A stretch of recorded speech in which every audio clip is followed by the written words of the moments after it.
foster care system touches hundreds of thousands of children's lives every year. And for too many of them, the transition out of care is one of the hardest moments of their lives. Understanding what goes wrong and what can go right is essential to changing these outcomes. Writer Claudia Rowe has spent years examining the foster care system up close. Her book, Wards of the State, The Long Shadow of American Foster Care, is a call to deeper accountability and a deeper commitment to the young people the system is meant to serve. Claudia, your book started in a courtroom in 2019 watching a 19-year-old named Mary Ann Atkins, who'd grown up in foster care, be sentenced for murder. And I wonder, what was it about that moment that told you this was a book and not just a story? Two things. The first thing is very ephemeral. It's a physical feeling. And I'm sure anyone who's written a book feels it, like there's that shiver of recognition. You just feel this is your book. The reason, I think, is that I knew so much data and research and information about the outcomes from foster care in the lives of young adults. I knew it as data and research. And then suddenly there it was in front of me, some years later. This data had been in the back of my mind for a decade. And then it was all there in Mary Ann's story. I had not been planning to write a book about foster care.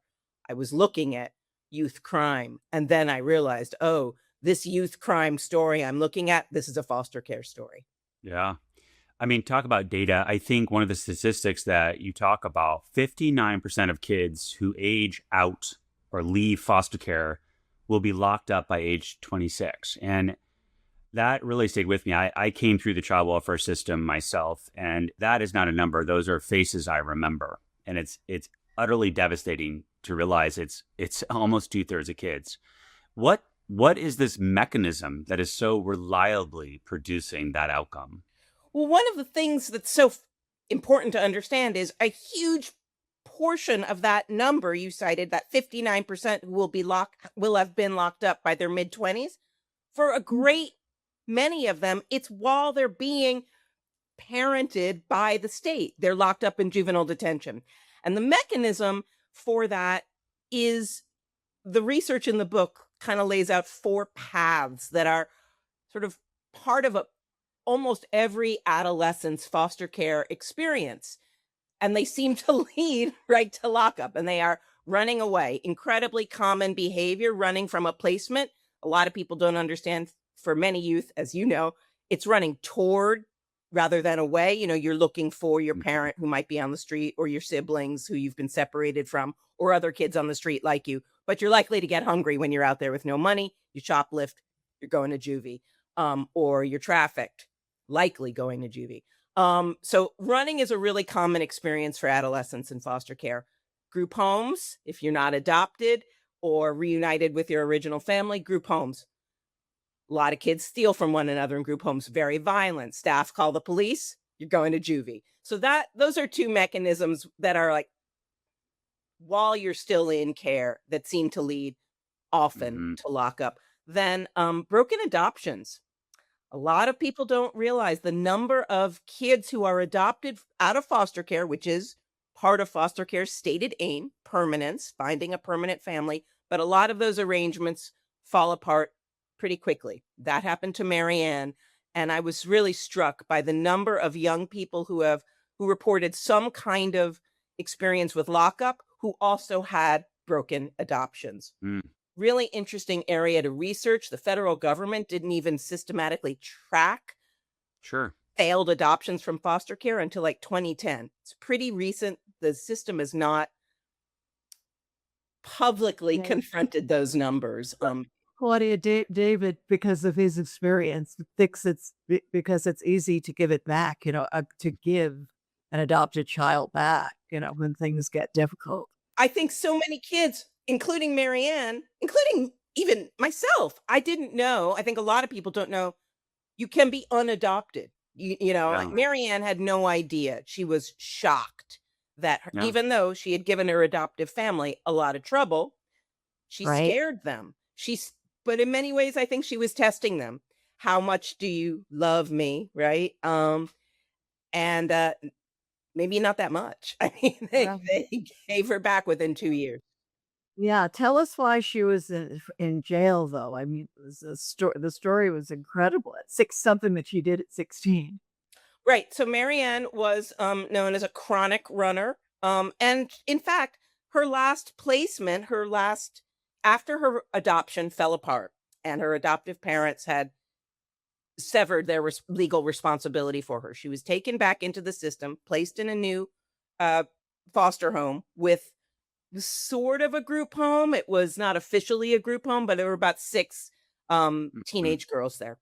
This was, in fact, her favorite placement. She loved that foster parent and she loved the girls she was with. And yet she was a chronic runner. She ran from that placement all the time, often with one of the girls who was there with her. So they would hit the streets. And it was during one of those periods that she met up with the guy she eventually shot in the head.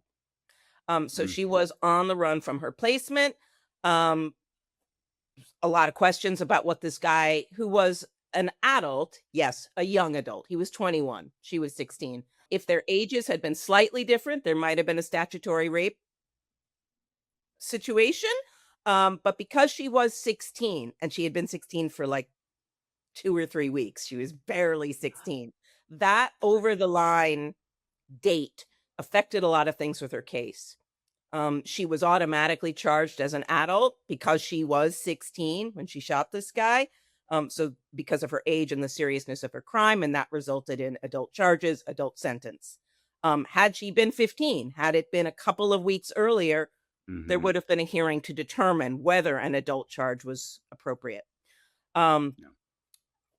Marianne's defense team attempted to make the argument that foster care and her experience in it, which was a really typical experience, about a half dozen placements, broken adoption, running, really standard stuff for a lot of adolescents. Her team was attempting to say foster care bears some responsibility for what she did. And even the judge, while sentencing her, rejecting their argument, but still said, yeah, mistakes were made. And that's in fact what he said. The state does bear some responsibility. I think tying it to what we talk about a lot on this pod is poverty, right? And one statistic that is out pretty clear is that poverty is a feeder system into foster care. 2/3 of the kids entering the system are there for neglect, Right. which in many instances is about the parents not being able to take care of their kid. Talk a little bit about that kind of twin system of criminalizing poverty and how that leads to the outcomes you so beautifully exposed in this book.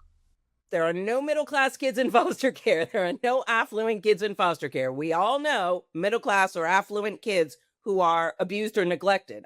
I do. Many of us do. It's not like these things don't happen in more affluent homes. It's sort of really about when I think when the system says neglect, they often mean material neglect, right? So affluent kids are going to have enough to eat. They're going to have a place to sleep, even though it might be less than ideal within their home. That is not what the system is addressing. The system is aimed squarely and entirely at poor kids, right or Hmm. wrong. That's the fact. I found a really interesting bit of data when I was researching the book that showed of all the families in Washington state who had kids in the foster care system, all of them were earning $40,000 a year or less. Most of them were getting by on $20,000 a year or less. Every family with a kid in the system. That, I mean, it's a little bit old. That's from the early 2000s. So those numbers would be, slightly higher now, but that I thought was really interesting. And I also found some fascinating data that showed in states that have implemented more restrictive welfare policies in more recent years, a dramatic spike in the number of referrals to foster care and intakes into foster care, like a 13% increase in foster care intakes in states that began implementing more restrictive welfare policies. So poverty inextricably tied in. 100%. And I think the idea of taking a kid out of the parent's custody because they can't make the bills and then spending six figures to keep the kid in the system Right. while putting the parent through the ringer and damaging the kid at the tail end is both economically and morally bankrupt. It doesn't make sense as a financial model to criminalize poverty that way. Never mind family. Breaking up families should be a coveted power of the state, and it seems we use it not sparingly enough, especially in communities that are hypervigilized. Like you mentioned, both economic, but often economics in our society is a proxy for race. Yeah. When you shake an apple tree, my sister says, she's a social worker, apples fall. And it's not that kids aren't experiencing poverty or aren't abused in these communities. It's that we're standing there rapidly shaking this tree, and then we're observing the apples fall while other trees stand around us unexamined. So maybe it's the metaphor went too far. We're now talking about applesauce, but I really appreciated the way you talk about the connection between income and outcomes. Right. Congratulations on this book, because as many people, when we talk about child poverty and we see the unhoused living in David's town, LA, and here in New York, where I am, and people always say, "Well, where do all of these people come from?" And as you point out, it's the foster care system. So many of them. Now, you think that the foster care system needs to be held accountable, if I'm reading you correctly, that they've gotten away, in a sense, with all of these millions of people by now whose lives have been wrecked, in a sense, within this system. And, so talk to us about that in terms of accountability. Yeah, when I think about foster care, really, what it really is a holding system, or you could say a housing system. It's a housing system for kids who can't theoretically be housed safely with their biological families. So it's a place where we, put a bed and a roof over a kid. That's essentially what foster care is. It's a housing system. I think that it needs to be reconceived, reimagined as a healing system, a therapeutic intervention, because every single kid in that system has experienced some kind of trauma, even simply by being taken into the system and, moved around, mostly with strangers.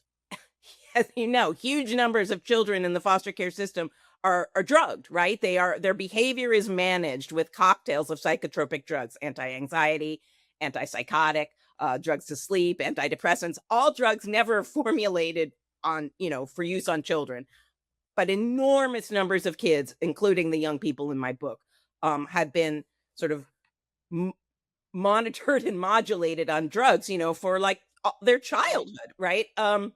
So if foster care, I thought it was really fascinating that every young person that I spoke to in the book, all of them had horrible experiences in foster care, and yet all of them said there needs to be some system. They were not abolitionists. They are all saying, yeah, they for the most part, I think all of them, could not be safe at home. They needed to be removed for various reasons, but yet none of them felt that the way foster care operates was working. And I think that the impermanence, even though foster care says its aim is permanence, reuniting or adoption, the reality of foster care is impermanence, is constantly moving from home to home to home, never forming any attachment really to anyone in the system, sort of actively encourages that. It discourages attachment, both structurally by moving kids around and like literally, explicitly. That, as you know, turns out to be really, really detrimental to mental health, to kids' healthy development. Their brains, all of our brains, like all people, Right. to develop need attachment. And this is why there are so many behavior problems among youth in foster care. And it goes to homelessness and incarceration. Yeah, I love that you propose some solutions here. Yes. One is, David and I were talking about the sort of kinship care. Do you want to talk a little bit about that? That it had been prohibited that people who were related to a child could be paid to care for them. But do you think that this needs to be enhanced? I don't think kinship care is a perfect miracle, but I think it's sort of the practice of the government giving family members, the foster care support that is typically given to strangers who take in kids. Now, really only in the last 5 years as it really ramped up, where states around the country are increasingly allowing a relative, to become licensed as a foster parent just for their grandchild or niece or nephew, just for their relative. That is new. So instead of a grandma taking in her grandchildren, and sort of draining her retirement savings, which has been the practice for Right. decades. Now state governments, particularly Washington state, is way out on this, is saying, yes, we will give that stipend to your grandparent, your aunt, to take Yeah. care of you, kid. Mm. So that's better. And it's fascinating that is seen as like, wow, revolutionary and new. But yeah, Carol, as you say, I think that the original thinking sort of on the part of state child welfare agencies was, oh, if your family is troubled, They your should do immediate it. family, like everyone, all your relatives are troubled too. Your grandmother made that woman who abused you, right? Your own mother. Yeah. So why would we give you to your grandmother? Okay, I guess I could follow that logic, except that it doesn't take into account. I mean, the idea was sever that child's ugly past and plunk them down into this fresh new world with a stranger, as if kids don't have hearts or memories, right? This is not how people work. They have ties. Children have memories. They have ties. There's biological bonding. So I just think that did not take reality into account, like the reality of what it is to be human and human brain science. So kinship care, better. There are many models of, many efforts now being tried that are better, like guaranteed basic income for kids who age out. That's, David, where you are in California. There's a pretty interesting pilot going on there. There are a lot of reforms. Quality Parenting Initiative is an effort also out of California to better recruit, train, and match foster parents with a child, sort of on the let's encourage a good connection, a good attachment. Let's have the foster parent not be just a babysitter way station, but actually a formative part of that kid's life, an intentional part of that kid's life. I'm actually excited where we are collectively. We are trying new things. We're questioning assumptions. Jumping back to kin for a second, most foster kids go home. Most foster kids will go home, either during their adolescence or after they turn 18. They will go back to where they're from. And so this idea of permanently writing off family is just absurd, because that family ultimately is going to be the safety net for this kid, whether we like that or not. And then second, statistically, kids are better off with their family. Not necessarily the perpetrator of violence or neglect, but in general, their kin. And I think third, and I'm curious your take on this, we often talk about the system. And in my head, I'm picturing this blob of an alien from a movie that's out there somewhere, the system. When in reality, everyone listening to this and everyone that should listen to this is the system. We are Soylent Green. We are the system. We have to vote on this issue as if it matters, as if it's fundamental, because these kids are our kids. I'm just curious, how do you talk to folks about the system and get them to have any sense of responsibility? Is it statistics? How have you bridged that gap between people saying, those people that I have nothing to do with and the terrible work they're doing? How do you bridge that? I wrote this book for people who don't know anything about foster care, exactly as you say, who think they don't know any kid in the system. They don't have kids in the system. They've never had any connection to the system, they think. However, anyone who pays taxes in this country is connected to foster care. We're spending $34 billion in the U.S. on foster care every year. $34 billion for outcomes that are mostly homelessness and incarceration. Even more expensive systems. That's insane. So I connect to people two ways. Either it's through the stories of young people, really, they have power. Humans respond to stories. Like a real human living these realities forever will have power. It does have power. However, For those who go, oh yeah, those bad kids, those people with no empathy, they're sociopaths, whatever you want to say about kids who have any involvement with crime or homelessness, I will pivot and say, okay, if it's not a moral question for you, maybe it's a financial question. Do you want to spend $34 billion a year for a system that is channeling kids into locked cells and street homelessness? Is that a good return on investment? I will make that sort of dollars and cents arguments for people. But I hear you, David. We are at a moment.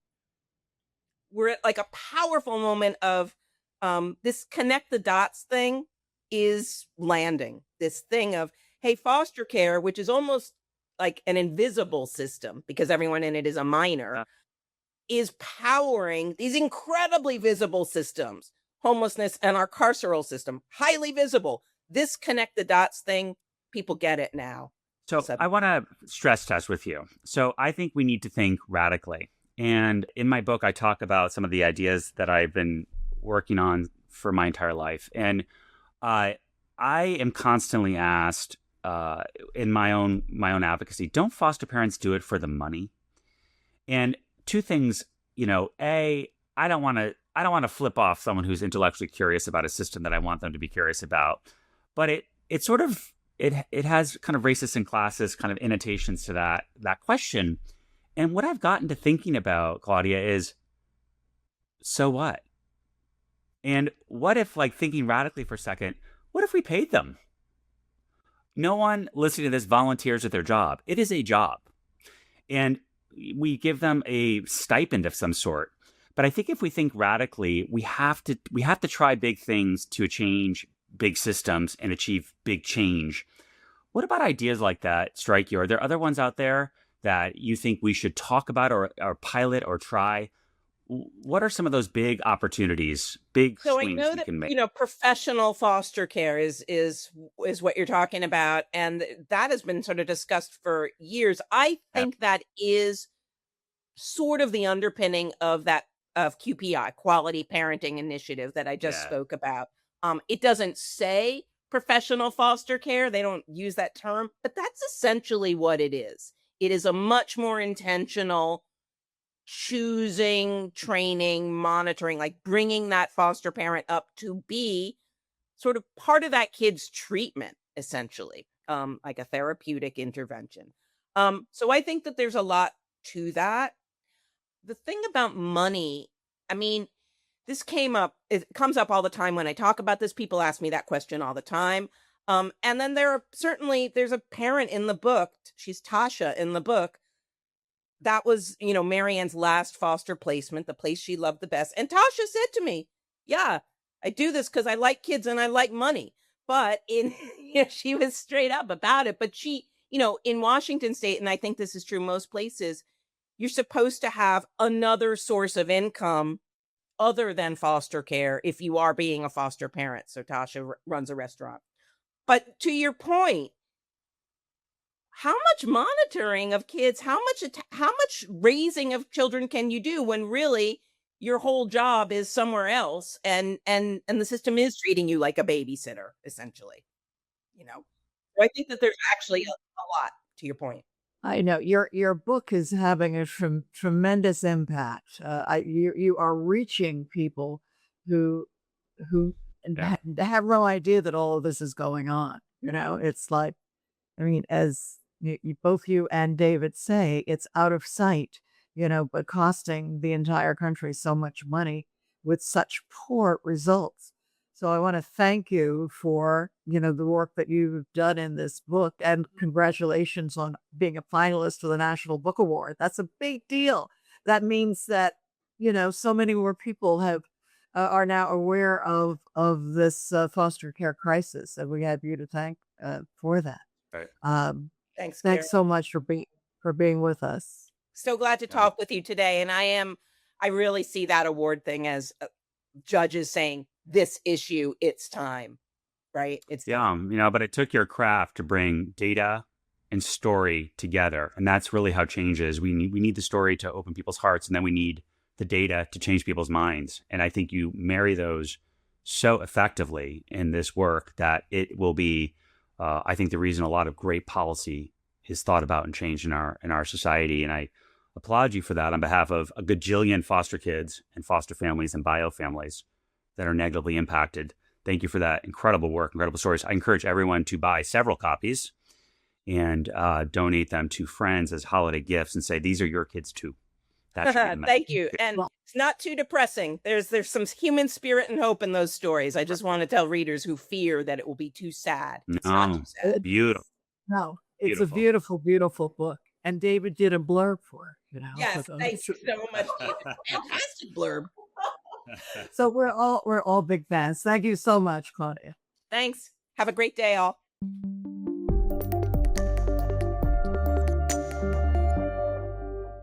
Thanks for being with us. Be sure to check out and subscribe to our YouTube channel.